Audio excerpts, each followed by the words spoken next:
2024. Dan untuk segmen ketiga kami akan kembali dengan pendalaman visi, misi dan program kerja dengan memberikan pertanyaan yang telah dibuat oleh para panelis. Namun sebelum itu kami ingatkan para hadirin baik yang ada di ruangan maupun di luar ruangan untuk tetap mematuhi tata tertib yang berlaku. Dan di segmen ini kami mohon untuk ketiga calon wakil gubernur untuk maju ke depan mejanya masing-masing. Dan di segmen ketiga ini pertanyaan dimulai untuk calon wakil gubernur nomor urut 1 Bapak Suswono. Dan kami akan mengundang panelis Andita Firseli Utami MPP untuk mengambil undian subtema pertanyaan di dalam fishbowl. Silakan. Oke, dibuka bolanya. Diperlihatkan ke kamera.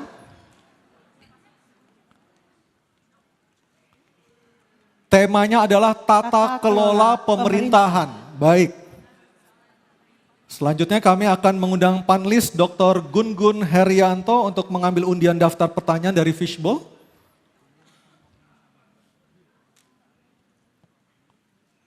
Huruf? Diperlihatkan? B.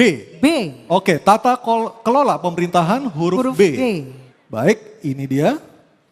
Masih tersegel. Silakan Kita Anissa, masih perlihatkan tersegel. ke kamera. Ini menandakan kerahasiaan pertanyaan yang telah disusun oleh para panelis terjaga dengan baik.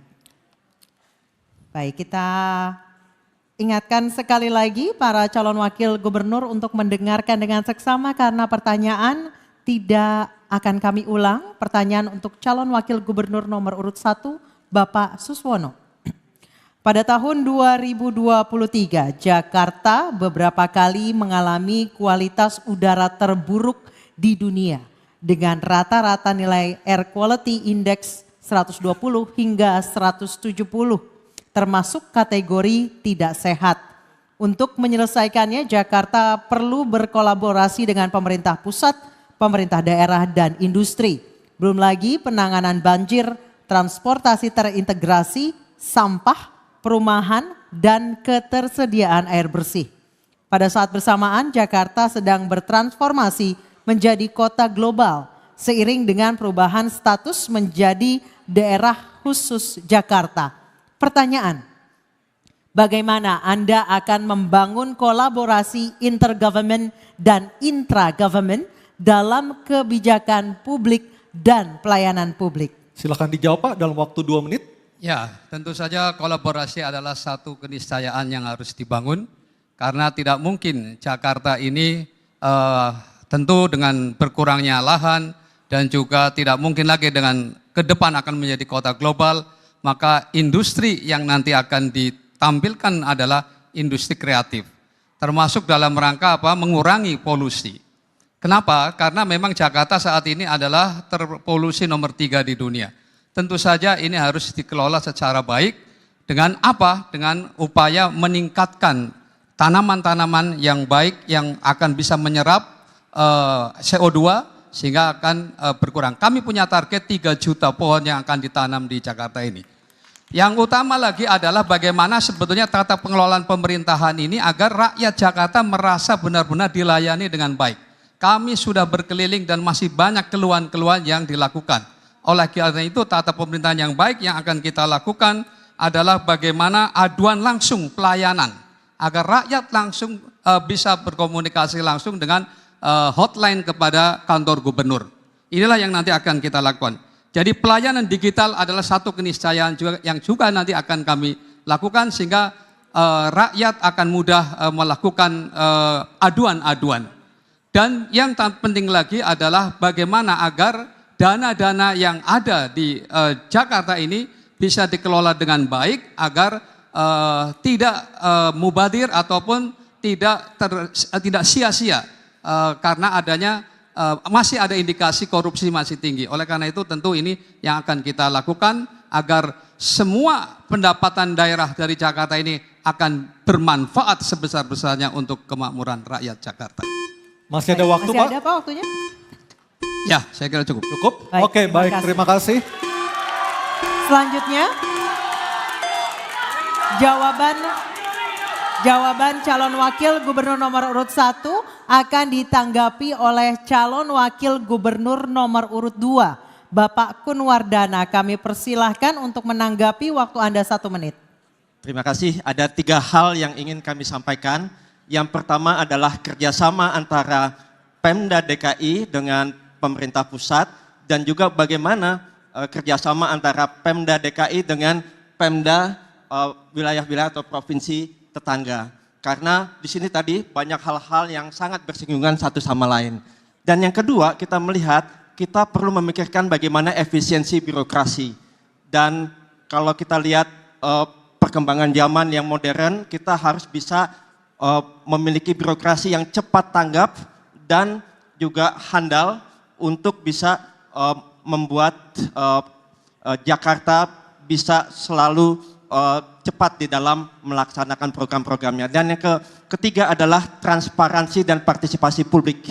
Ya, dengan internet ke semua warga, maka kita bisa mendapatkan semua aspirasi masyarakat dan kita bisa terima sebagai langkah kita. Makasih. Baik, terima kasih. Dan selanjutnya kita akan mendengarkan jawaban dari calon wakil gubernur nomor urut 3, Bapak Rano Karno atau Sidul, untuk menanggapi jawaban dari calon wakil gubernur nomor urut 1. Kami persilahkan Bapak Rano Karno, waktu Anda 1 menit. Terima kasih. 10 tahun saya ada dalam dunia birokrasi di Provinsi Banten, diawali Kabupaten Tangerang dan menjadi gubernur Banten. Jakarta tidak bisa sendiri, dia harus menyelesaikan bersama-sama. Untuk itulah lahir konsep Jabodetabek. Nah, kebetulan saya pernah menjadi ketua koordinator Jabodetabek ini. Jakarta mempunyai populasi sangat unik. Setiap pagi 14 juta, malam 9 juta. Kendaraannya hampir 10 juta. Dikelilingi 3.000 industri. Kabupaten Tangerang, Bekasi, Bogor memiliki industri dengan tingkat populasi yang sangat tinggi. Nah, itulah makanya setelah Jabodetabek ini dilihat, dikembangkan menjadi aglomerasi. Karena di Jakarta tidak bisa menyelesaikan sendiri.